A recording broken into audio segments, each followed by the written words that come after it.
Bonjour à tout le monde et bienvenue encore à notre étude biblique dans la première lettre de Jean.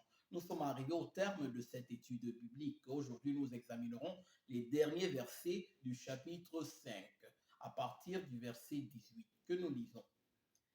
Nous savons que quiconque est né de Dieu ne pêche point, mais celui qui est né de Dieu se garde lui-même, et le malin ne le touche pas.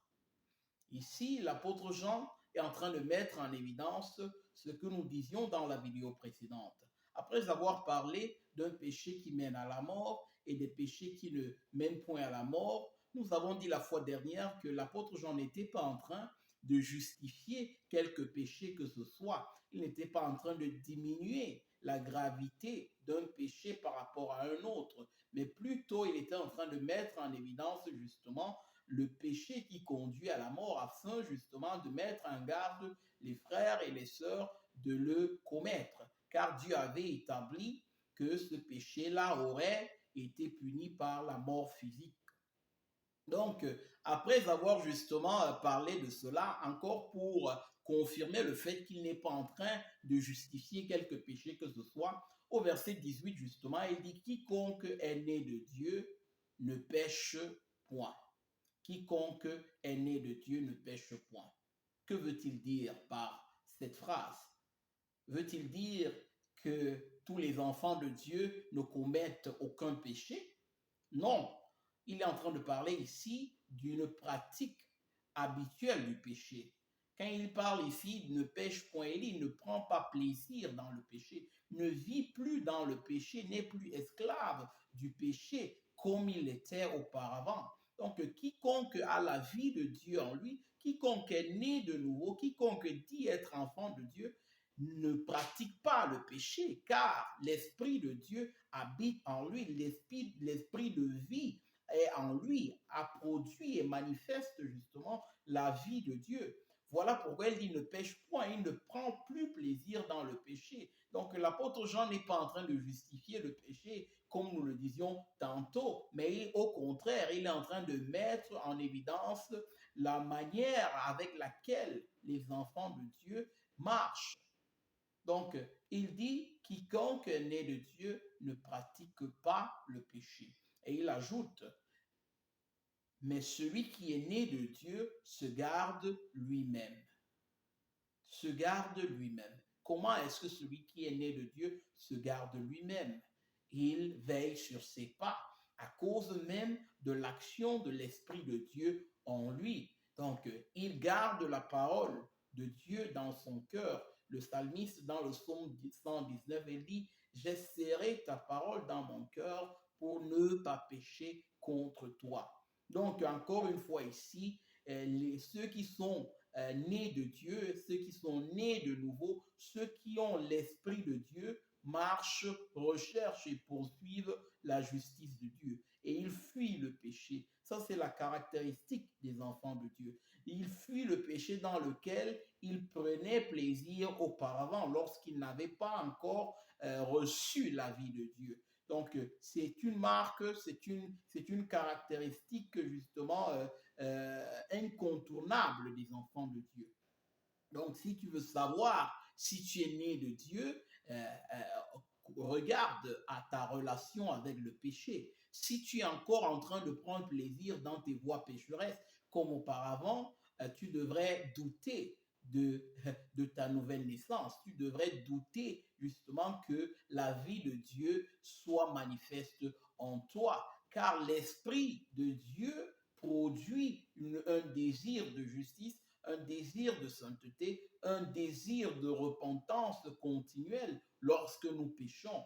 Donc, voilà pourquoi justement l'apôtre Jean précise ici que quiconque est né de Dieu ne pêche point. Il poursuit. Et celui qui est né de Dieu se garde lui-même, et le malin ne le touche pas. Comment est-ce que le malin ne le touche pas? L'homme est-il plus puissant de Satan? Non, s'il est livré à lui-même. L'homme livré à lui-même, l'homme livré à ses propres péchés est esclave du diable, est esclave de Satan. Donc, il commet la volonté, il fait la volonté de Satan. Et il n'y a que l'Esprit de Dieu pour préserver l'homme du malin. Il n'y a que la vie de Dieu pour préserver l'homme du malin, pour donner la victoire sur le péché, la victoire sur le diable. Donc voilà pourquoi ici il dit que celui qui est né de Dieu se garde lui-même et le malin ne le touche pas à cause de la puissance de l'esprit et de la parole de Dieu en lui-même. Il a le pouvoir justement de surmonter l'épreuve. Il a le pouvoir de résister à la tentation, comme le Seigneur Jésus-Christ l'a fait dans le désert après qu'il fut baptisé. Au verset 19, il dit, nous savons que nous sommes de Dieu et que le monde entier est sous la puissance du malin. Et nous savons que nous sommes de Dieu. Donc, nous qui marchons dans l'obéissance à l'évangile, nous qui pratiquons la justice de Dieu, nous qui sommes guidés par son esprit, nous savons que nous sommes de Dieu et que le monde entier est sous la puissance du malin.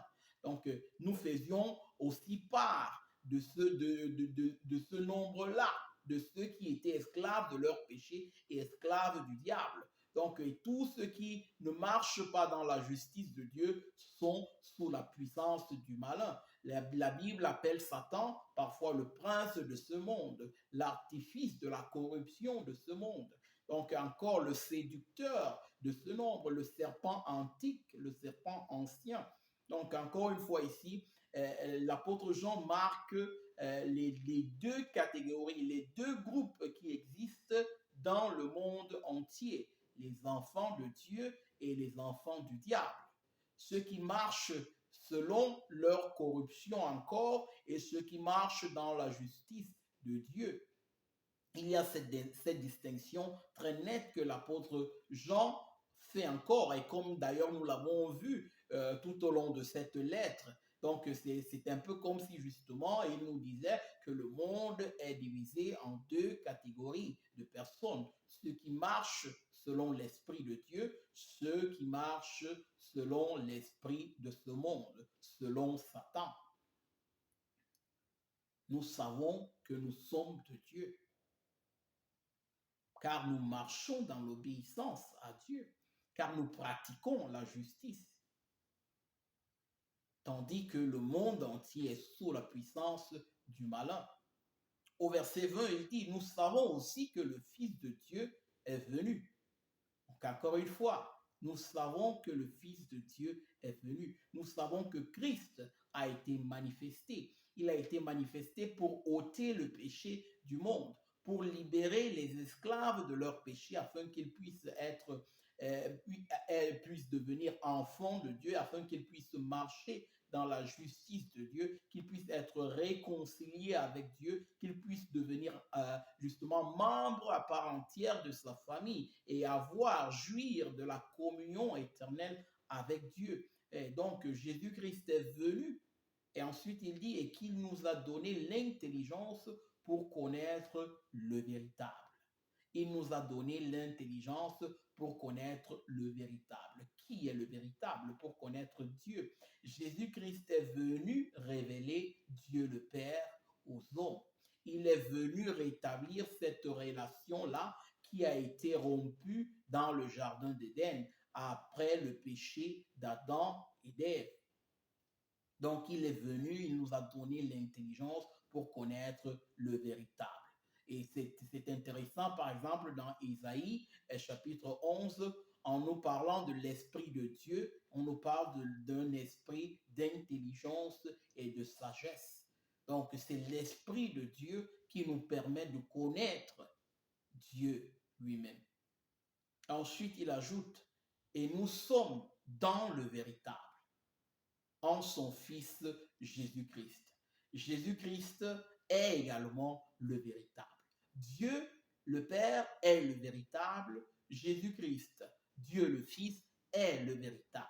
L'Esprit est un esprit de vérité. Encore une fois ici, nous voyons comment les trois personnes de la Trinité, justement, sont manifestées à travers ces versets. Donc, elle dit ici que nous sommes dans le véritable. Nous qui avons cru, nous qui sommes nés de nouveau, nous qui obéissons à l'évangile, nous sommes unis à Dieu. Nous sommes unis à Dieu par son Fils unique. Celui-là qui est mort sur la croix pour se charger de nos péchés afin que nous puissions avoir la vie. Et il dit, c'est lui qui est le Dieu véritable et la vie éternelle. Voilà pourquoi dans les évangiles même de Jean, Jésus-Christ se présenta, je suis le chemin, la vérité et la vie. Donc, nul ne vient au Père que par moi. Je suis la résurrection et la vie. Donc, il dit encore que le Fils est le véritable.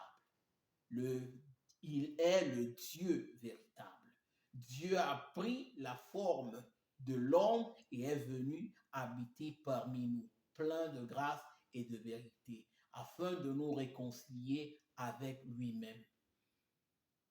Encore cette gloire de l'incarnation de Dieu, de l'incarnation du Fils de Dieu.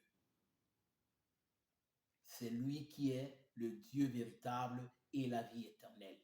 Et enfin, l'apôtre Jean met en garde tous ses lecteurs, tous les frères et sœurs.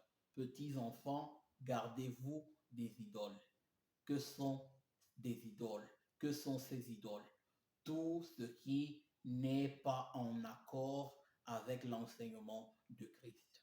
Tout ce qui ne correspond pas à l'amour, à la justice, à la sainteté de Christ.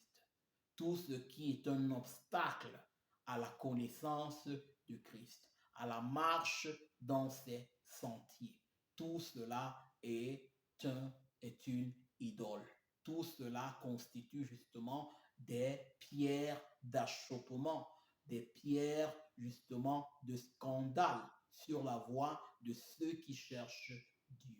Que Dieu vous bénisse. Amen.